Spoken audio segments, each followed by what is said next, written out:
Okay, so good evening, everyone. So sorry about all the technical problems. So what we want to do, just to give an idea of what the agenda would be, we'll have the welcome introduction. I'll introduce myself, and then I'll let Carrie introduce herself, and then we'll go right into her speech to us today, and then we'll have a Q&A after that, and then if we have more time, which now I doubt that we will have more time, but if we do, we'll we'll share some resources. Um, and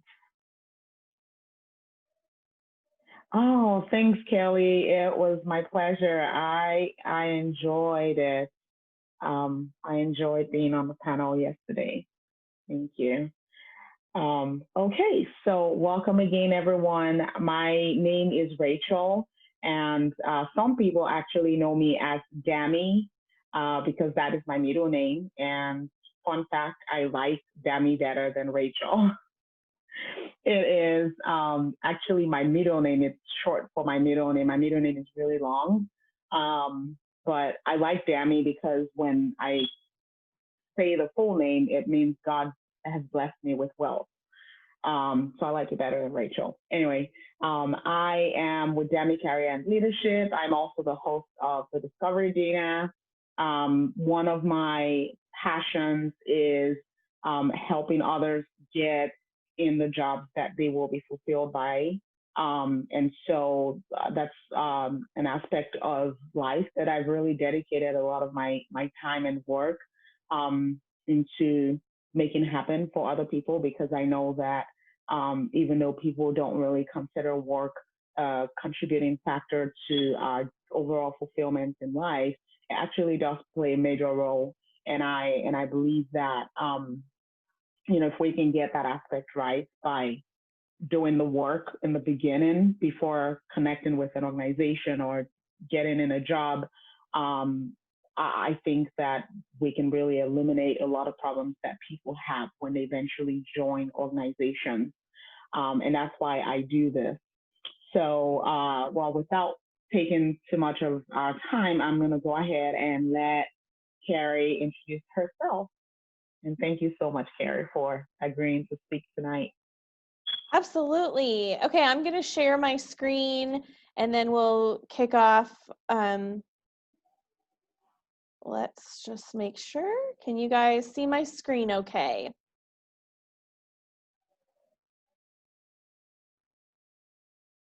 Not yet.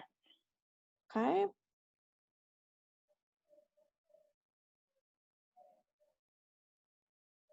Hang on.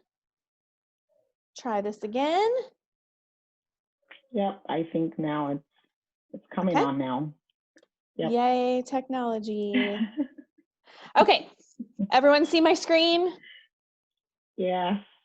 Okay, so my name's Carrie Richardson, and I'm the Executive Director of Leadership Springfield. We are a 501c3 nonprofit in Springfield, and we serve the greater metropolitan area. And Rachel asked me to speak tonight on what I wish I knew at the start of my career. So to give you just a little bit of information about me, really before we kind of dive in, I am from St. Louis. I lived in a suburb of St. Louis, and I came to Springfield 20 years ago to attend jury. And then after I graduated from jury, I got married, and my husband is from Republic, so we live in Republic near his family.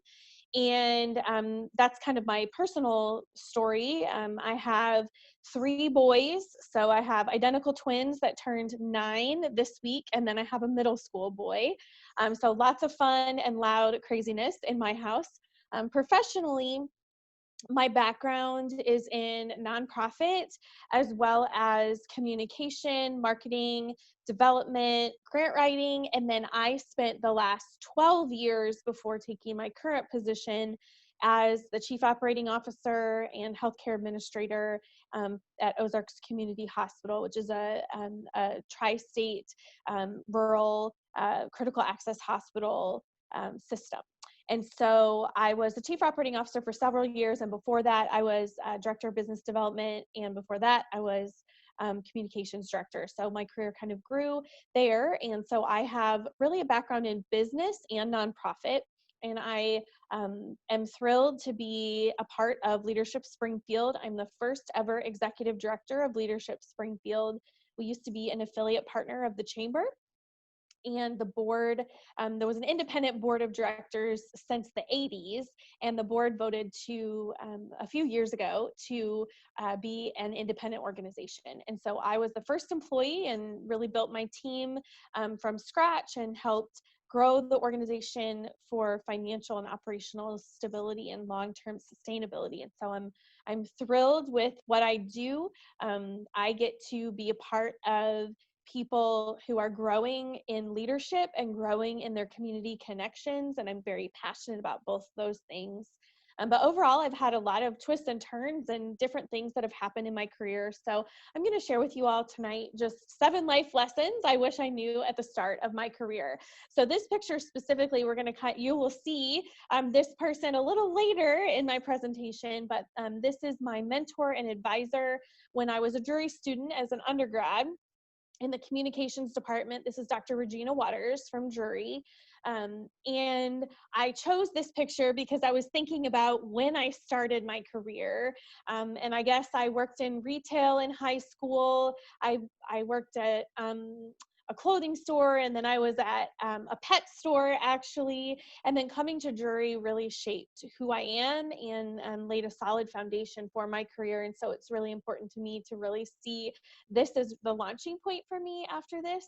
And really the journey of my career has been fun and exciting and also challenging, I think, like most people. And so let's dive into 7 life lessons I wish I knew at the start of my career. So the first lesson is know yourself. I think that it is the most important part of any career journey and of leadership is to know who you are. So for me, that means really identifying what are your talents, your strengths, or your passions. And so, take a second, take a minute, think, if you don't have a piece of paper, you don't have to write it down, but really kind of think through 3 to 5 things that you are good at. So right away, you're probably going to think of a few, right? What comes to mind immediately? So for me, I have the top 5 strengths of learner, achiever, input, relator, and discipline. And those are things that when I think about things that I'm good at, those are things that rise to the top. I'm a learner. I love information, collecting information. Achiever, that means I love checking off things off a to-do list and getting a lot accomplished. Input also goes along with that, collecting information. Relator, I really love one-on-one connections with people and finding ways that we can relate to each other. And then discipline, I'm a very focused and disciplined person. And that is something that kind of weaves its way into all areas of my life. So the reason why I think it's important to know yourself first is that knowing yourself helps you focus on what you're great at. And I think oftentimes in our career, we try to find ways to learn everything or do everything or be the best at lots of things. And what I found over time is that ultimately my talents, my strengths, and my passions, the things that I am the best at are the areas really that I need to focus on. And this is really positive psychology when we talk about strengths-based leadership specifically. So Donald Clifton, who's the founder of Strengths, sums it up this way: what will happen when we think about what is right with people rather than fixating on what is wrong with them? And the whole point of this strengths movement or idea, this strengths-based leadership, is the idea that if you want to be your most productive, your most effective self, whether you're an individual or a team member or as a company, you have to study your strengths, you have to study your talents, you have to know what you're good at, and you have to figure out a way to deploy and use what you're great at. And so I think the biggest lesson, or the first lesson that I would share with you all just about what I wish I knew when I was starting my career, is to know who I am, know what I'm good at, and trust that I am growing in areas that I have talent, strengths, and passions. And I think that's just a really important aspect of leadership and career development in general.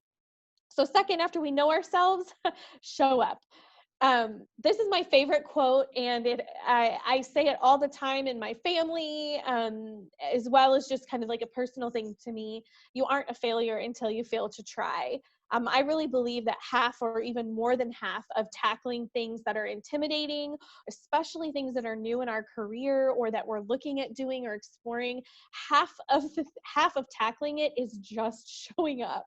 And so I think that you, as an individual, you have a job, an opportunity, an experience because someone invited you or you signed up, or you decided to go. And so you should own that. Show up, walk into the room like you deserve to be there. Show up and be who you are. I put these two pictures on this slide because they both represent things that were intimidating to me, and just being very candid with you that jumping out and doing a live segment, 1 million cups, that was just last week.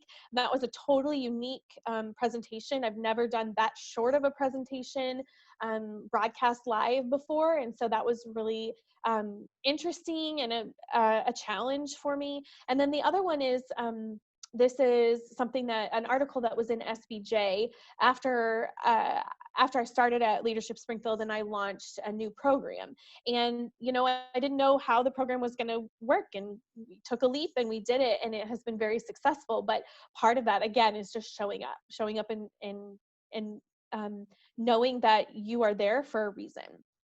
So I often hear from people who attend leadership programs that they're intimidated by powerful people in the room. So what I like to say is, I look at them and I say, but you're one of those people. And so that's really my kind of life mantra. If you are in a space, or even if you're not in a space and you want in a space, show up, be there. You are at the table, you are in the room, pull up a chair, the room needs you. And I really think it kind of goes back to the first tip, right? You need to know yourself and your strengths.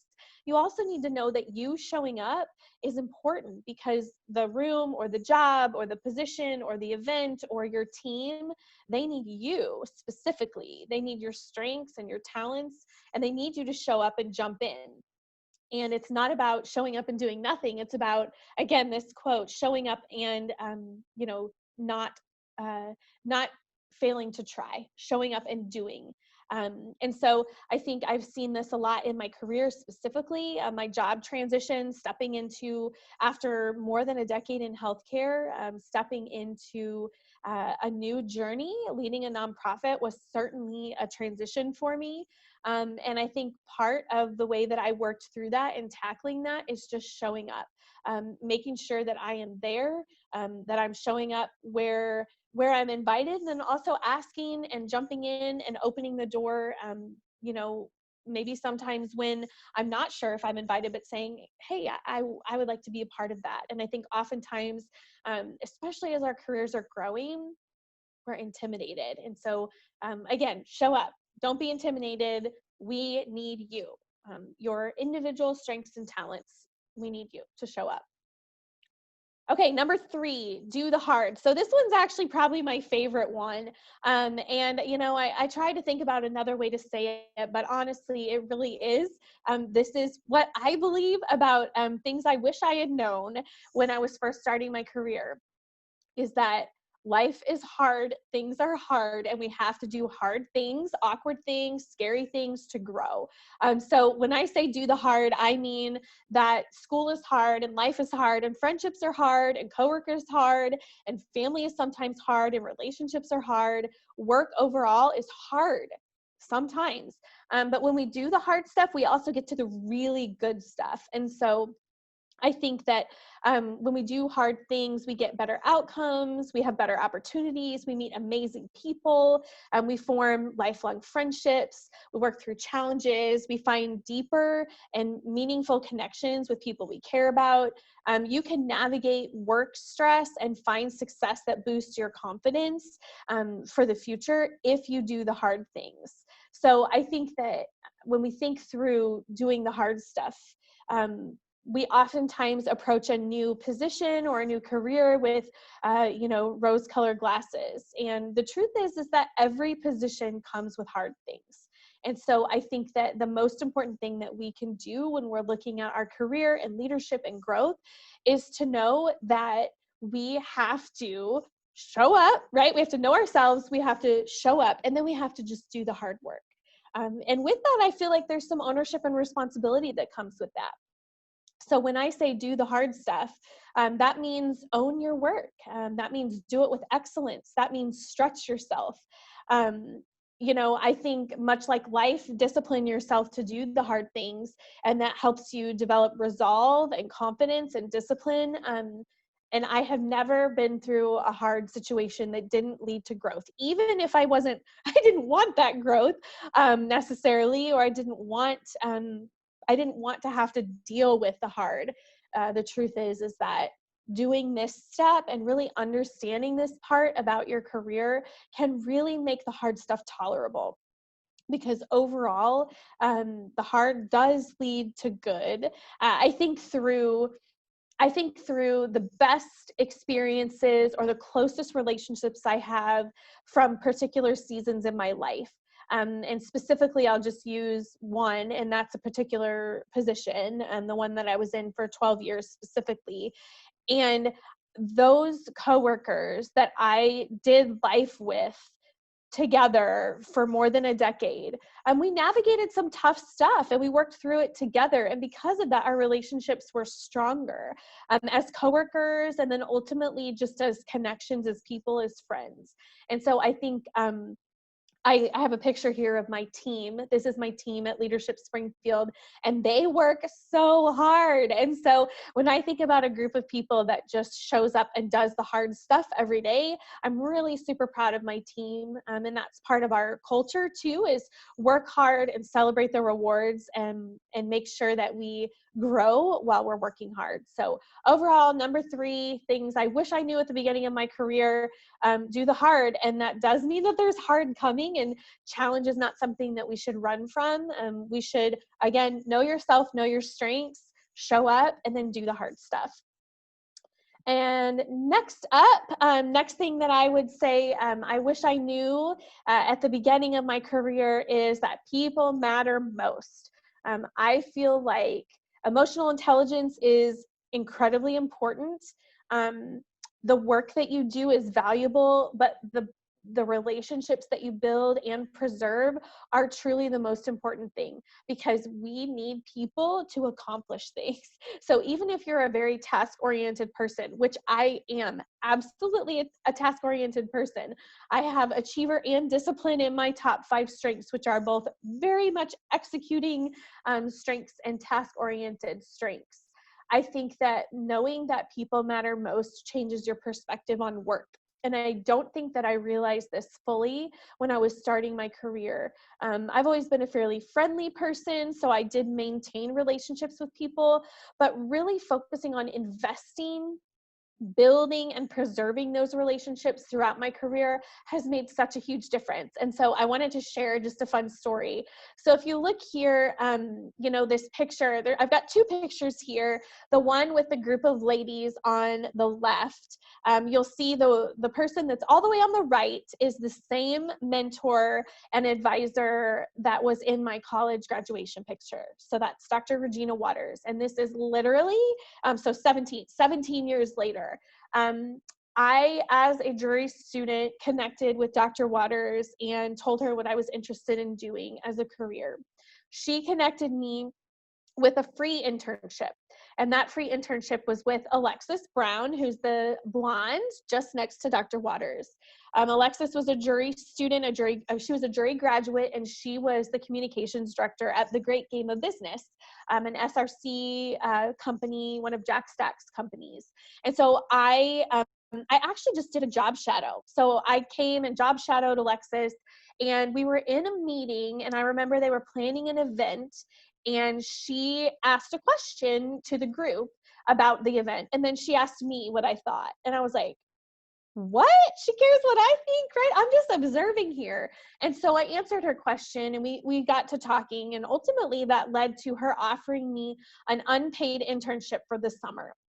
So I worked that unpaid internship At the time, then I met another coworker at the Great Game who was Crystal Simon, who's the person all the way on the left by me, in kind of the zigzag print shirt in this picture.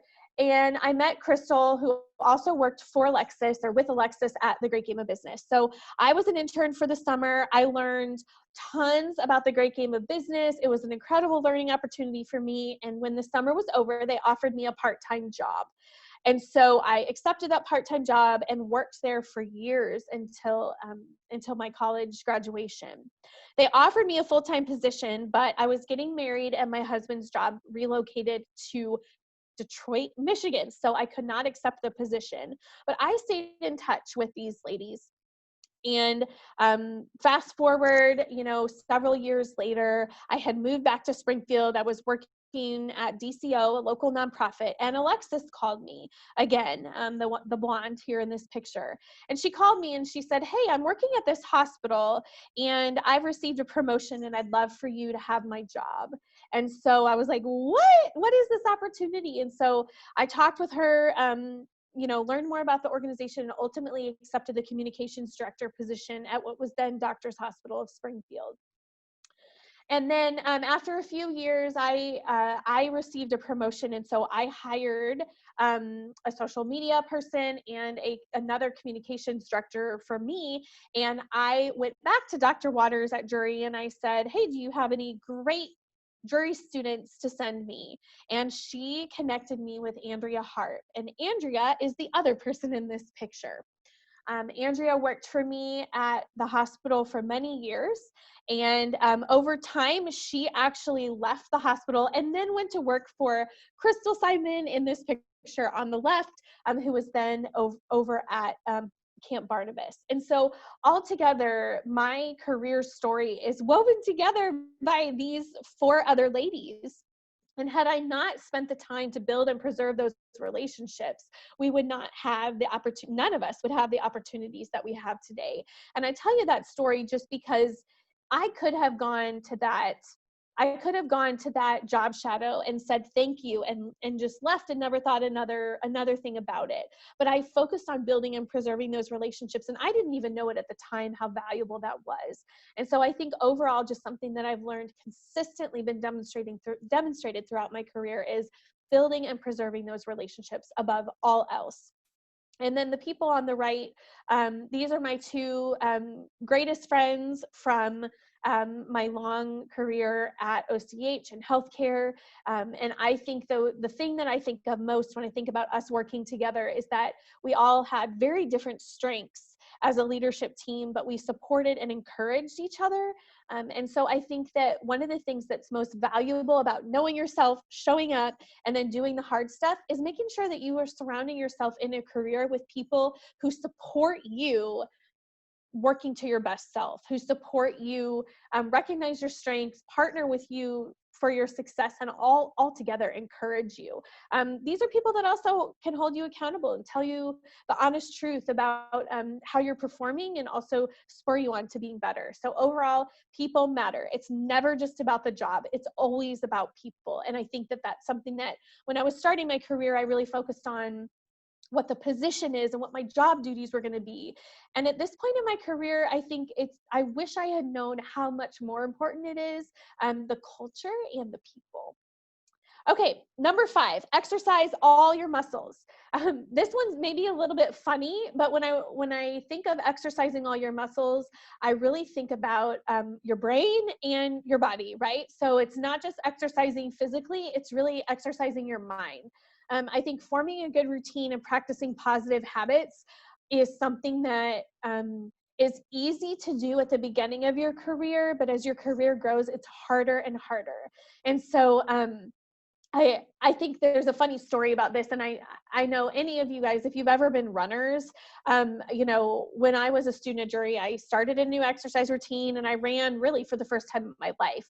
And I started slow, and then I was running really 5 days a week, and it became habit. Just like any form of exercise, right? At first, it was hard. My lungs hurt, my legs hurt, my feet hurt, but over time, my breath capacity improved. I learned how to breathe. I got better running shoes. I found a jogging pace that worked for me. And I learned, appropriately, when it was too cold or too hot for me.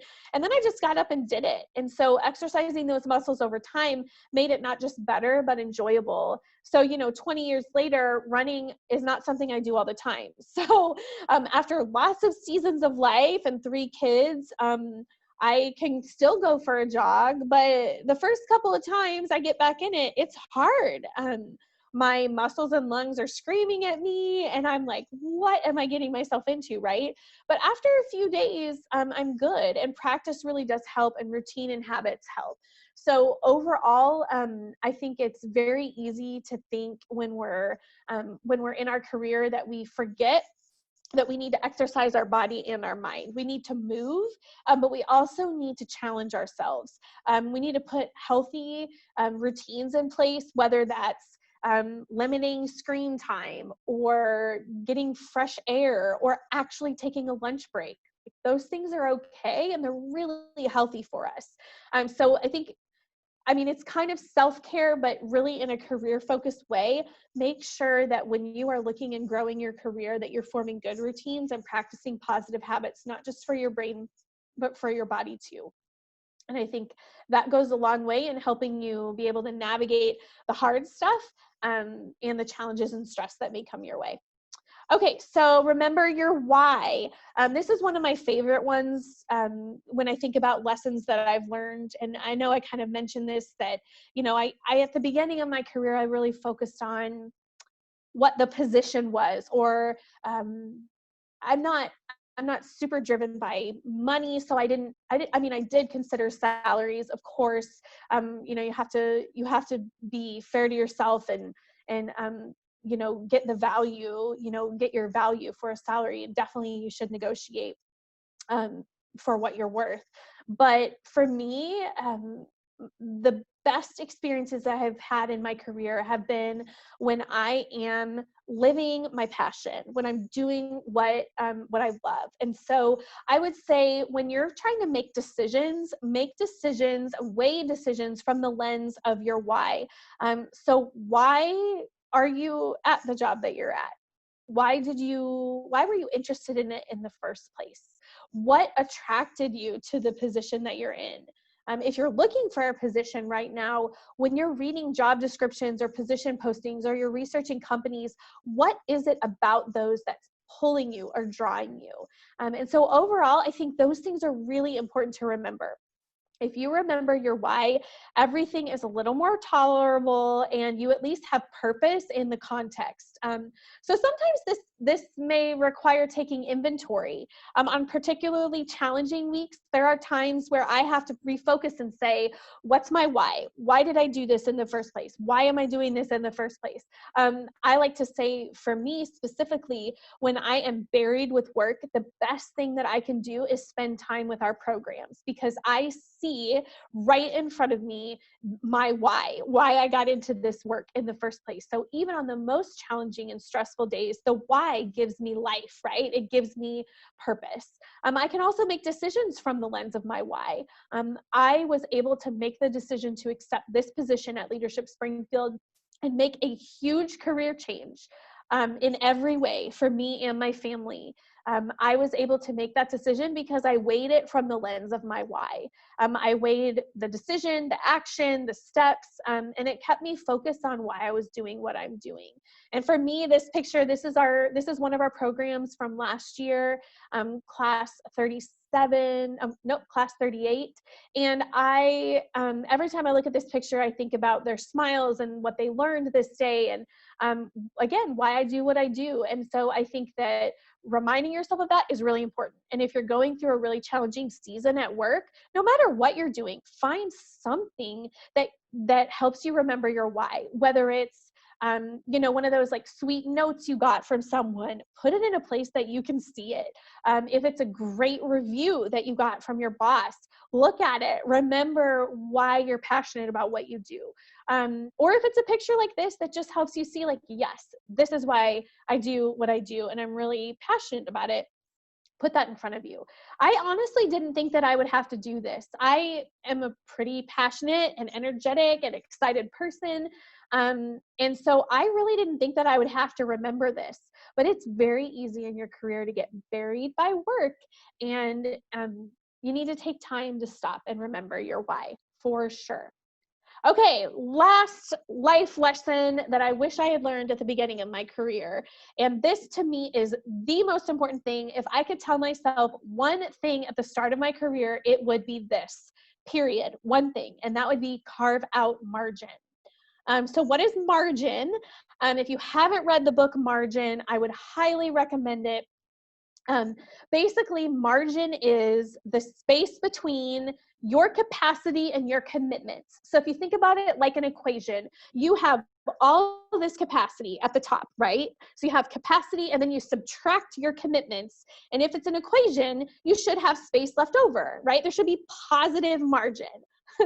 What mostly happens, at least what definitely happens to me, and I really realized this a few years ago, is that I had negative margin. Like I had capacity and I had way more commitments than I had capacity. And so I really had to evaluate, go back to step 6 and remember my why. Why am I committing and doing all these things and really making sure that the things that I'm doing are focused on my why. But overall, there should be space between your capacity and your commitments. And that's the space where you get to dream and explore and enjoy the life that you've created. Um, I call it building a life of being present, right? If you're carving out margin for yourself, that means whether it's cuddling a puppy or you're having a girl's day or you're spending time with friends on the lake or you're taking a walk with your boys in, outside or you're going on a trip, whatever for you helps recharge you or renew you. If you had an hour of no one telling you what to do, nothing on your calendar, what would you do? Maybe it's a book, maybe it's who knows what, right? Or let's say maybe it's not maybe it's not an hour. Let's just say it's like a day or a week. That's what we need to focus on is, are you carving out margin? And I am terrible at this. I'm just going to tell you. I wish I had learned this at the beginning of my career. I love work. I love my job, and I have always worked hard and loved working hard. And I think that we can still be great employees, great employers. We can be tremendously successful in our careers, but we need to remember, we can't get so caught up in striving forward that we forget to be present. Whatever the space, whatever that margin is for you, you need to leave it open. You need to enjoy your life in that margin overall, because that's why we work, so we can have the capacity and ability to do things with our life. And yes, work is fulfilling for sure. It's life-changing and it's purposeful and it engages your mind and your heart for years and years and years, decades, right? Think about how much time we spend in our careers. But overall, as leaders and overall just navigating your career, we need to make sure that we carve out that margin, because everything suffers if you don't carve out margin. And so these are the 7 things. What I wish I knew at the start of my career: know yourself, show up, people matter most, do the hard, build a routine, remember your why, and carve out margin. So that is all I have, and I will turn it back to Rachel or ask if you guys have any questions. I'm happy to answer. Awesome. Thank you so much, Carrie. Um, let's see. Did you get a chance to make me the host again? Oh. So, oh my gosh, that was really good. That was so good. Thank you so much. I can totally relate with the idea of needing to carve out that margin, because I love working. I'm a really passionate person, and it's so funny because my coworkers are always like, "Oh my gosh, you always have so much going on," and it's because that's how I spend my time. Is I almost feel like I relax by working, and so I have to remind myself that there's so much more outside of that work. In spite of the fulfillment that I get from it, I have a 2-year-old. I have my mom who lives with me, and so I have to make that conscious effort to just be there. and you talked about, people really matter. And I cannot, oh my gosh, that is for people watching this. I mean, we are recording this. So the plan is we'll have this, posted on YouTube, and then I will go ahead and I'll get some little clips here and there, and I'll post them so that people can catch all the different parts of this. But for people watching, I mean, you cannot underestimate the importance of just connecting with people. I remember when I met you, Carrie, it was through Dawn. I met you through Dawn. I met Don and we chatted, and he had shared with me how he went from being in engineering to, now what he does with people centric. And then, we just went on chatting about that. And he said, I really think you need to meet Carrie and like just sit with her and chat with her. And it's amazing how much you can accomplish and how much you can fulfill just by connecting with people. And just a few days ago, Kelly said this will be a great resource to share. Yes, I will definitely be sharing this video for the recording at some point, and I'll send it to everyone that registered. That way, I'm really bummed that people couldn't get on potentially because of the error with the code, but I'm happy that it's recorded, and so we'll be able to share with them as well. But I was looking at a study several weeks ago, and it was by Future Workplace and Chronos, and it talked about 87% of employers now see employee retention as a critical priority for their organization. And you look at that and you're like, oh my goodness, I knew that a lot of organizations were experiencing high turnover rates and those types of things, but I didn't think that the number was that high. And so now employers are in that place where, I was looking at another study that I was looking at, it said about 51% of employees, they're considering leaving the organization. And when you tie it back to what you were talking about your why, you're like, well, what was the reason for this job? I was chatting with a friend several weeks ago, and he was torn between continuing his job and going back to what he was doing before his current job. And my question to him was, well, why did you leave that job initially? What was your, what was your reason? And he said, well, that's a very good question. And then it really got him to thinking, and I immediately saw how he shifted from knowing that, I'm done with this. I don't want to do this. I want to go back to what I was doing before to, wait, there was a reason I wasn't content with that job anymore, And I wanted to share, because what I like to do with this event, it's the Discovery Day now. What I like to do is really share with people what is out there that people can be taking advantage of. In other words, what resources are out there, because we're talking about, people really matter. People matter when you reach out to them, when you get out of your comfort zone and you connect with people, when you do more than just shadowing, when you actually stretch yourself more than you plan to. And that's how you're able to connect with people. And so I'm going to share my screen. I'm going to share my screen so that I can show you guys. And I will include this link in the email that I'm going to send out. Okay. Can you see my screen okay? Yes. Oh, okay.